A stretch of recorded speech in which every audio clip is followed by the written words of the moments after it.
Hi friends, welcome to my channel. ఈ రోజు recipe వచ్చేసి పుంటి కూర, శనగపప్పు కూర. చాలా అంటే చాలా టేస్టీగా వచ్చింది.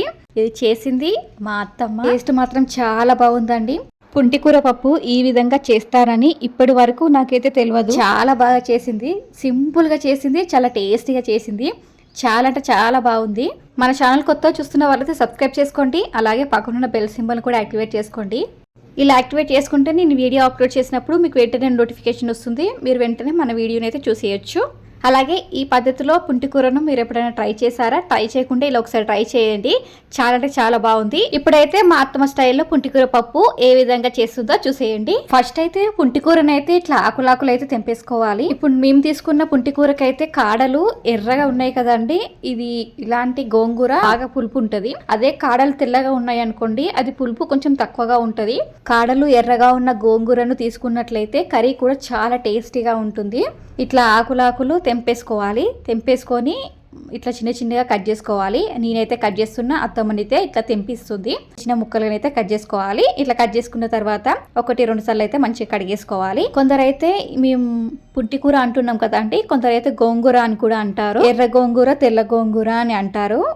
ఎర్ర గోంగూరకైతే బాగా పులుపు ఉంటుంది, తెల్ల గోంగూరకైతే పులుపు కొంచెం తక్కువగా ఉంటుంది. ఇగో ఈ విధంగా చిన్న చిన్నగానైతే కట్ చేసుకోవాలి. ఇట్లా కట్ చేసుకున్న తర్వాత 1-2 సార్లు అయితే బాగా కడిగేసుకోవాలి. ఎందుకంటే చిన్న చిన్న ఇసుక లాంటిది ఆకుల పైన ఉంటుంది కాబట్టి కడిగేసుకుంటే పోతుంది. అత్తమ్మ టిఫిన్ ఏం చేయలేదంట. అయితే మా ఆయన అయితే టిఫిన్ తీసుకొచ్చిండు, టిఫిన్ చేస్తుంది. అత్తమ్మ టిఫిన్ చేసే లోపు నేనైతే పుంటి కూరను కడిగేసి వెల్లుపాయలు, పచ్చిమిర్చి ఇవన్నిటిని ప్రిపేర్ చేసి పక్కకైతే పెట్టేశాను. అత్తమ్మ టిఫిన్ చేసి అయితే వచ్చేసింది. తర్వాత స్టవ్ ఆన్ చేసి ఒక గిన్నెనైతే పెట్టేసుకోవాలి. గిన్నెలోనైతే ఒక 2-3 గ్లాస్ వరకు వాటర్ అయితే తీసుకున్నామండి. ఆ వాటర్లోనే శనగపప్పునైతే వేసేసుకోవాలి. శనగపప్పును ముందే అత్తమ్మ నానబెట్టే తీసుకొచ్చిందండి. కాబట్టి నేనైతే ఇక్కడ ఏం నానబెట్టలేదు, అందుకే టిఫిన్ బాక్స్లో ఉంది. అలాగే వేసేస్తున్నాం. ఒక గంట పాటు నానబెట్టుకున్నామంటే శనగపప్పు తొందరగా ఉడుకుతుంది. ఒక కోపడి మట్టుకు ఉంటుండొచ్చండి శనగపప్పు. తర్వాత పచ్చిమిర్చి, కొద్దిగా కరివేపాకు, 1.5 టేబుల్ స్పూన్ వరకు పసుపునైతే వేసింది అత్తమ్మ. పుంటికూర చాలా పుల్లగా ఉంటుంది కాబట్టి పచ్చిమిర్చిని అయితే రోజు వేసేదానికంటే కొంచెం ఎక్కువ క్వాంటిటీలో వేయండి. పుల్లగా ఉంటుంది కాబట్టి పచ్చిమిర్చి కొంచెం ఎక్కువనే పడతాయి. పసుపు వేసిన తర్వాత సాల్ట్ అయితే వేసుకోవాలి. తర్వాత మనం కట్ చేసి పక్కకు పెట్టేసుకున్నాం కదా పుంటికూరనైతే, ఆ పుంటికూరనైతే వేసేసుకోవాలి. పుంటికూర మొత్తం వేసేసిన తర్వాత అల్లం వెల్లుల్లి పేస్ట్ అయితే వేసుకోవాలి. 1 టేబుల్ స్పూన్ అల్లం వెల్లుల్లి పేస్ట్ అయితే వేసేసింది అత్తమ్మ. ఒకసారి మొత్తం కలిపేసిన తర్వాత మూత పెట్టి లో టు మీడియం ఫ్లేమ్లో ఒక 10-15 నిమిషాల వరకు ఉడికించాలి. 10-15 నిమిషాల తర్వాత ఈ విధంగా ఉడికిపోతుంది. తర్వాత ఒక పావు నూనెనైతే పోసేసింది అత్తమ్మ. ఈ నూనె మనం గోంగూర, పచ్చిమిర్చి స్టార్టింగ్లోనే వేసాం కదండి, ఆ టైంలోనే ఒక పావు నూనె అయితే పోసేసేయండి. పప్పు త్వరగా ఉడుకుతుంది. అత్తమ్మ మర్చిపోయిందంట, అందుకే ఈ టైంలోనైతే యాడ్ చేసింది. పప్పు కొంచెం ఉడికిన తర్వాత టమాటాలను, కొత్తిమీరను, మళ్ళీ కొంచెం కరివేపాకునైతే యాడ్ చేసేసింది. తర్వాత ఒకసారి కలిపేసి మూత పెట్టేసి ఎసరు దగ్గర పడంత వరకు ఉడికించుకోవాలి. టమాటాలనైతే ఇక్కడ చిన్నవి ఒక 3 వరకు తీసుకున్నామండి. పుంటికూర, పప్పు, టమాటా ఇవి ఉడికేలోపు మనమైతే పోపు అయితే పెట్టేసుకుందామని ఇంకొక పొయ్యి మీదకి అయితే పెట్టేసుకున్నాను. ఆ పప్పు ఉడికేలోపు మనమైతే పోపు అయితే పెట్టేసుకుందాము. దానికోసం ముందుగా స్టవ్ ఆన్ చేసి ఒక కడాయి అయితే పెట్టేసుకోవాలి. కడాయి కొంచెం వేడెక్కిన తర్వాత ఒక పావున్నర నూనె అయితే పోసేసింది అత్తమ్మ. నూనె కాగేలోపు జీలకర్ర, ఎండుమిర్చి, వెల్లుల్లి రెబ్బలు, కరివేపాకు, కొత్తిమీర ఇవన్నిటిని ప్రిపేర్ చేసి పక్కకైతే పెట్టేశానండి. నూనె కాగిన తర్వాత 1/2 టేబుల్ స్పూన్ వరకు జీలకర్రను, ఒక 2-3 ఎండుమిర్చిలను తుంచి వేసింది. తర్వాత వెల్లుల్లి రెబ్బలను అయితే చిన్న చిన్న ముక్కలను అయితే కట్ చేసి వేసేసింది. ఈ 3 ఒకటేసారి వేసేసిందండి అత్తమ్మ. నేనైతే ఒకటి వేగిన తర్వాత ఇంకొకటి అట్లా వేస్తా.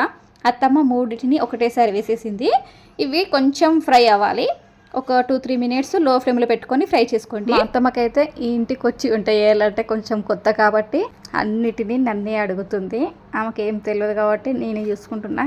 కేవలం పొయ్యి మీద మాత్రమే వేస్తుంది. ఎట్లెట్లా వేయాలి అంటే చెప్తుంది. ఇవి కొంచెం ఫ్రై అయిన తర్వాత కరివేపాకు, కొత్తిమీరనైతే వేసేసింది. కరివేపాకు, కొత్తిమీర కొంచెం వేగిన తర్వాత 1/2 టేబుల్ స్పూన్ ఇంగువనైతే వేసేసింది. ఇంగువ అత్తమ్మనైతే వేయదు, నేనే వేయమన్నా కాబట్టి 1/2 టేబుల్ స్పూన్ వరకు అయితే ఇంగువ వేసింది. ఇంగువ వేస్తే టేస్ట్ బాగుంటుందండి, ఇంగువ వేయండి. మా అత్తమ్మ కూడా వద్దే ఎట్లుంటుందో ఏమో అని అన్నది, కానీ ఇంగువ వేస్తే కర్రీ చాలా బాగుంటుంది అత్తమ్మ, ఏం కదా వెయ్యి బాగుంటుంది అన్నట్లే కర్రీ మాత్రం చాలా అంటే చాలా బాగుంది, చాలా టేస్టీగా ఉంది. ఇంకో వేసాక 2 మినిట్స్ ఫ్రై చేసుకొని ఈ పోపును మొత్తం ఆ కర్రీలోకి అయితే వేసేసుకోవాలి. పోపును కర్రీలో వేసేది నేనేనండి, వీడియో తీసేది కూడా నేనే. వీడియో తీసుకుంటా పోపు అందులో వేయాలని కొంచెం ఇబ్బంది అనిపించింది, వీడియోలో చూసుకుంటూనే వేసిన కాబట్టి అటు ఇటు ఇటు షేక్ అయింది వీడియో కొద్దిగా. ఒక చేతిలో గిన్నె ఇంకొక చేతిలో ఫోన్, అందుకే వీడియో కొంచెం షేక్ అయింది. అంతేనండి, ఎంతో సింపుల్గా పుంటికూర పప్పును ఈ విధంగా చేయండి. చాలా సింపుల్గా చేసింది అత్తమ్మ, చాలా టేస్టీగా ఉంది. పోపును కర్రీలో వేసిన తర్వాత అది ఒక 5 మినిట్స్ వరకు ఉడికించుకోవాలి. పోపు కర్రీకి మంచిగా పడుతుంది కాబట్టి 5 మినిట్స్ వరకు ఉడికించుకోవాలి. తర్వాత ఒక 1/2 టేబుల్ స్పూన్ మెంతులను అయితే వేసింది అత్తమ్మ. మెంతులను మనం స్టార్టింగ్ వాటర్లో శనగపప్పు వేసాం కదండి, ఆ టైంలోనే ఈ మెంతులను అయితే యాడ్ చేసేసుకోవాలి.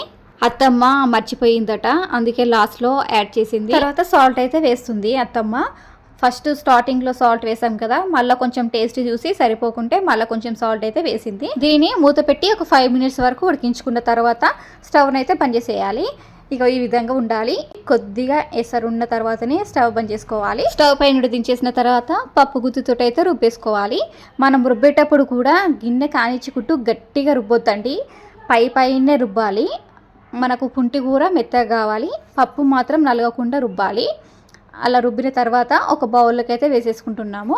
చాలా ఈజీ అండ్ టేస్టీ పుంటికూర శనగపప్పు కూర రెడీ. చాలా అంటే చాలా బాగుందండి. ఖచ్చితంగా ఒకసారి ఈ పద్ధతిలో ట్రై చేయండి, టేస్ట్ మాత్రం అదుర్సు.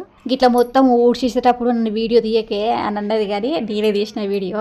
నేనైతే ఏనండి ఇట్లా పైన ఇట్లా చెంచుతోటి అనేసి ఇక పక్క పెట్టేస్తా గిన్నెనైతే. గిట్లా మా అత్తమ్మనైతే మొత్తం గిత్తత్తు కూడా కూర గిన్నెలో లేకుండా మొత్తం ఊడ్చేస్తుంది. మంచిగా అనిపించి వీడియో తీసిన. ఇగో ఇట్లా టేస్ట్ చేసేటప్పుడు కూడా వీడియో తీయకే మంచిగా ఉంటుంది అన్నది, కానీ నాకు ఏదో మంచిగా అనిపించి వీడియోని అయితే తీసిన అండి, అందుకే నవ్విందాడా. టేస్ట్ చేసిన తర్వాత బా ఎంత కమ్మ కుదిరిందే, కూర మాత్రం బా మస్తు ఉందే అన్నది. అది డైరెక్ట్ వాయిస్ పెడదాం అనుకుంటే పక్కకి సాంగ్స్ వస్తున్నాయి అని వాయిస్ మ్యూట్ చేసేసి నేను వాయిస్ ఓవర్ ఇస్తున్నా. థంబ్నెయిల్కి ఒక ఫోటో తీయే అని మా ఆయన చెప్తే మా ఆయననేమో వీడియో తీసిండు, మా అత్తమ్మనేమో వీడియో దిక్కు చూడొద్దమ్మా అంటే కూర దిక్కే చూస్తుంది. కొన్ని మెమోరీస్ గుర్తుకుంటాయని నేనైతే ఇవన్నీ పెట్టానండి, అంటే ఎప్పటికీ అత్తమ్మ ఇంట్లో ఉంటాయేది కదా, అందుకే ఇవన్నీ యాడ్ చేశాను. ఈ వీడియో నచ్చితే ఒక లైక్ చేయండి, కొత్త ఛానల్ చూసే వాళ్ళైతే సబ్స్క్రైబ్ చేసుకోండి. Thank you for watching this video.